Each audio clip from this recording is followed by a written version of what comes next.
Well, in the late 1980s, Dr. Ross McIntyre, took over for Dr. Holland as the third chair of Cancer and Leukemia Group B. Now, acute leukemia... Not quite right.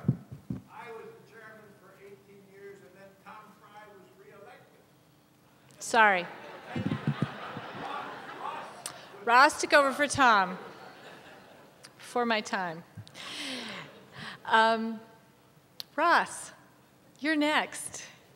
For whatever the course was, you are the next person in line of CALGB group chairs, and we would love to hear your thoughts.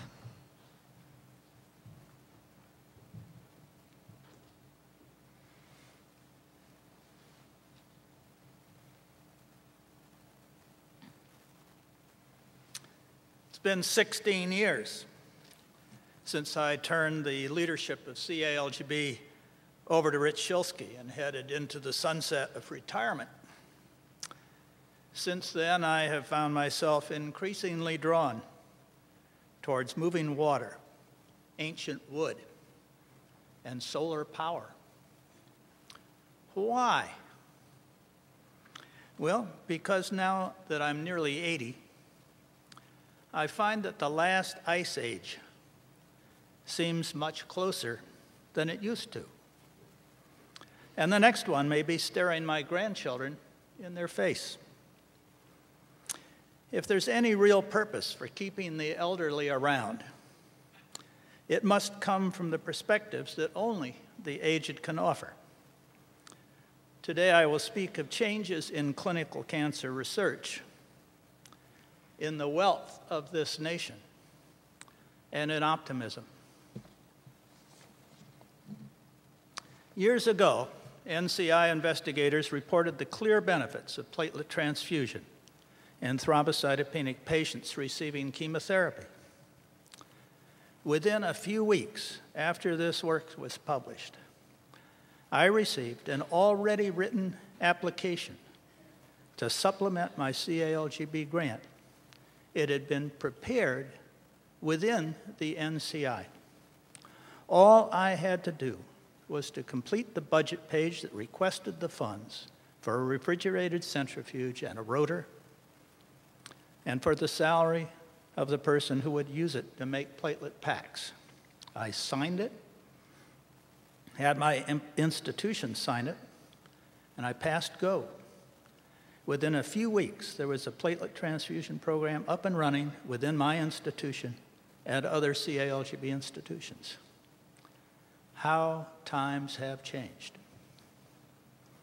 The unbridled optimism and leadership we see in this anecdote was a product of its time, a time when the entire country exuded wealth and capability. It was not to last. Such times in the affairs of men don't last forever. The history of human social structure replicates that of our own flesh.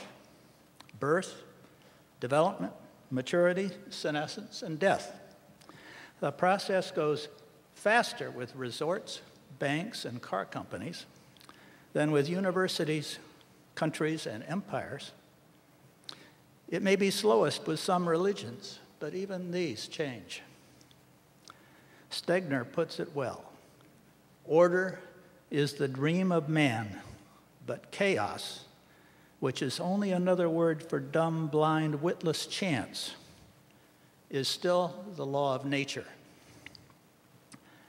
While we dream today of a return to wealth and optimism, an increasing number who earn their living by focusing on the future have concluded that our nation's wealth in the second half of the 20th century was based largely upon the low cost of energy as our countries and others expanded our economies and our carbon footprint in lockstep. After looking at the evidence, I've concluded that the futurists have put their finger on the cause of our funk. To maintain or grow an ordered system takes energy. The financial and environmental costs for our major sources of energy are now one step away from being unaffordable. We as a nation are worried and have hunkered down. I, for one, don't view the transition of the CALGB into a new organization as the threshold on a new vista of bold initiatives and innovation, but as a means of supporting and prolonging the worth that all of the involved parties have worked so hard to deliver at a time when the resources to support it are dwindling. I am not convinced that the steps taken to improve efficiency in generating the research product will make a whole lot of difference. The research pioneers have circled the wagons. They're not putting up fences or building barns and houses. Meanwhile, the U.S. buys half its oil, sending $400 billion each year to friends as well as our enemies. That cost will grow. Saudi Arabia's budget now won't balance unless oil is at $100 a barrel, and the Saudis can set the price by adjusting the spigot. Anger and pessimism grows in our midst. That's what's going on. Wealth and optimism will elude us unless we change. And in the background, there is another threat.